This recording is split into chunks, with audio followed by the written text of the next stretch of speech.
This is St James's Gardens next to Euston Station in London. It is Easter weekend 2017, 3 months before they close for good.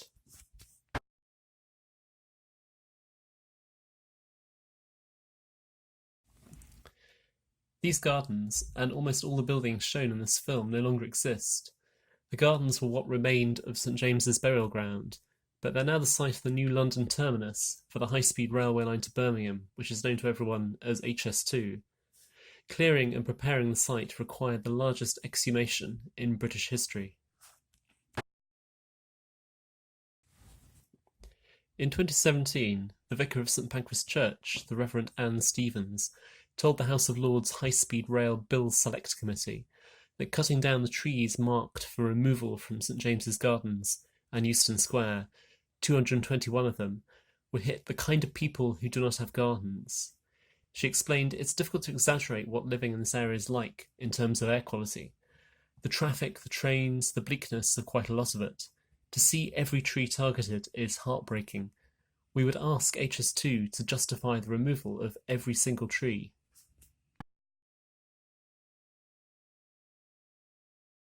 By the late 18th century, the graveyard of St James's, Piccadilly, a church designed by Christopher Wren, had run out of space, like most of the churches in central London. A plot of land was purchased next to the Hampstead Road, which was then out beyond the northern edge of London. It received its first coffins in 1788. Soon after, a chapel was built for the new burial ground. The architect was Thomas Hardwick, and he exhibited his drawings of the chapel elevations at the Royal Academy in 1791. St James's Chapel survives only in his drawings and in descriptions. It was built of brick, and it had central stone columns with a pediment topped with a delicate domed lantern. Hardwick flanked the chapel on either side with a vicarage and a matching sexton's house, and the two of them had equal prominence. By 1852, the new graveyard itself was closed for burials. In 1871, St James's Chapel became a church for a new parish called St James's Hampstead Road. This neighbourhood consisted of streets north of the Euston Road, but it was located on the wrong side of the tracks. It was close to the railway lines that ran into Euston Station from the Midlands. The decline of the neighbourhood and the decline of St James's Gardens would be slow and protracted. The London chronicler Edward Walford described it towards the end of the 19th century as a large, dreary and ill-kept burial ground. In 1887 it was turned into a public garden, and most of the headstones were cleared away to the edges. This is why records of the graves are incomplete. The locations for most of those buried at St James's are lost. When the digging started, all that was known was that somewhere under this patch of poorly maintained park there could be as many as 60,000 bodies. The Euston excavation was one of Britain's largest ever digs, going down as deep as 26 feet. The dig took 3 years to complete, and the site was protected from the elements under 11,000 square metres of temporary roof. Euston Station had already claimed a slice of the burial ground. The northeast corner was taken when the station was rebuilt and extended in the 1960s. The long-lost grave of the explorer Matthew Flinders was thought to be somewhere under platforms 12 to 15, but in the end archaeologists found his coffin, lead nameplate still intact, under St James's Gardens.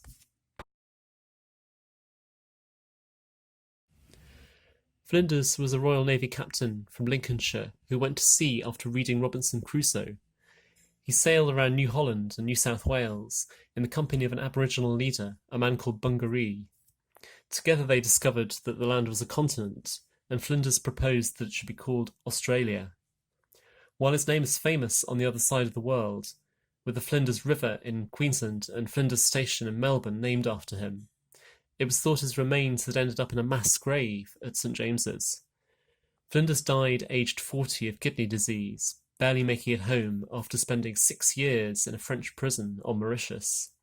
He was interred in St James's burial ground in 1814. In 1852, his sister-in-law visited to find his grave gone, and she wrote, "His remains were carted away with the rubbish.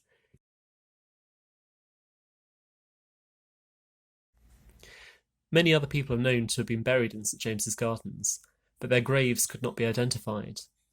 Lost, but not so mourned, is the grave of Lord George Gordon. He was a Scottish MP and the head of the Protestant Association. He was a rabble-rousing speaker, and his anti-Catholic rhetoric triggered the disastrous Gordon riots of 1780. He spread wild rumours of a secret Spanish coup and claimed that the Inquisition was planning a new headquarters in Smithfield Market. He played to the prejudice of the London mob and convinced a crowd of 50,000 people to march on Parliament with a petition against the Catholic Emancipation Act, which gave the vote to some Catholics. The crowds rampaged through London, burned chapels, burned the houses of prominent Catholics, broke open prisons, and attacked the Bank of England.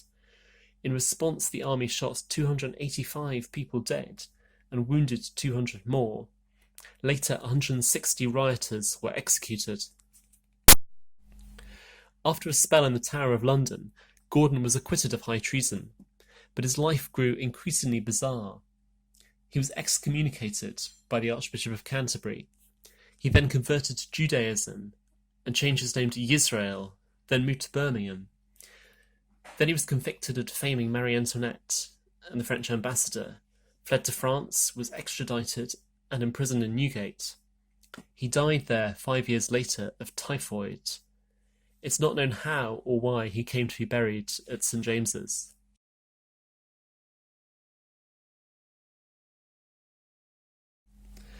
The boxer Bill Richmond is also thought to have been buried in St James's Gardens.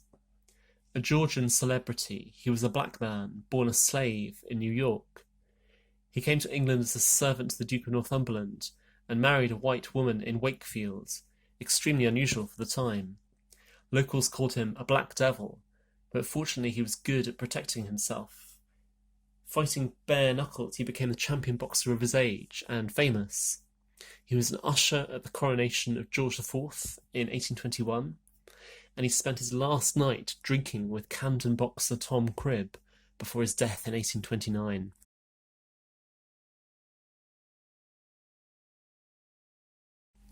The 18th century radical Thomas Spence is also thought to have been one of the 60,000. He was a reformer who campaigned for rights, the right for all to vote, the right for children to be free from abuse, the right to an income for the unemployed, the end of landlords and the right to common ownership of land.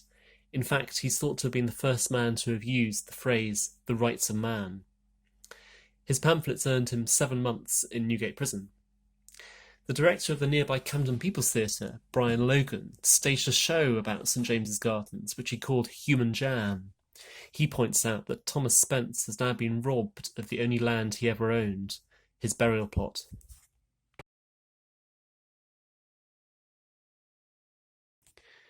The Christie family memorial was a dark slate obelisk, which belonged to the founder of the Christie's auction house. It recorded the lives of James Christie of Pall Mall, his wife and his children, and their fates seem to have been a microcosm of 19th century Britain. Both the couple's 2 daughters died young.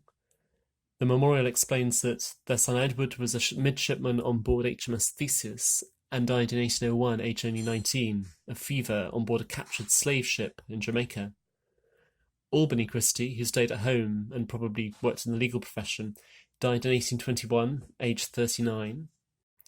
And Captain Charles Christie served in the 5th Regiment of the Bombay Native Infantry. He was killed in the service of the Shah of Persia. He was given special permission to stay on in Persia after British troops had withdrawn, but he was killed at the Battle of Aslanduz, which is a town on the border with Azerbaijan, on the 31st of October 1812. Christie was shot in the neck, but he's said to have killed 6 men before he was finally overpowered. His body was buried at the battle site.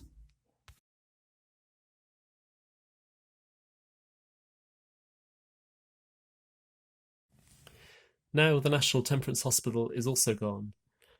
It closed in 1990 and lay empty for a quarter of a century, becoming one of London's most prominent derelict buildings. It had open ironwork balconies designed to let patients take the air, and they rusted slowly away. The Temperance Hospital was opened by the National Temperance League in 1879. It was an alcohol-free hospital in a time when alcohol was a common part of the treatment for many illnesses, including delirium.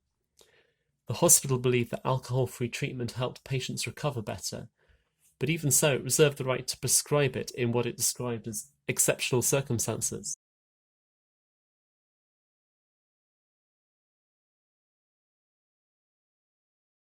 The Margarita Centre is the only part of the hospital to survive, and it's still used. It houses the South Camden Drug Service, where addicts are treated. It specialises in dealing with people who, as its website describes, are experiencing problems specific to their use of club or party drugs. Behind the centre, where the gardens offer cover, drugs were bought and sold throughout the day until the gardens were locked at dusk.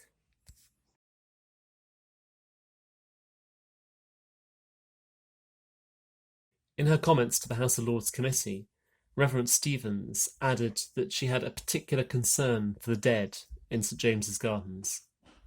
However, one of the committee members, Lord Brabazon of Tara, told her, over London as a whole, there would have been no developments at all if it hadn't been possible to move graveyards or develop on top of them.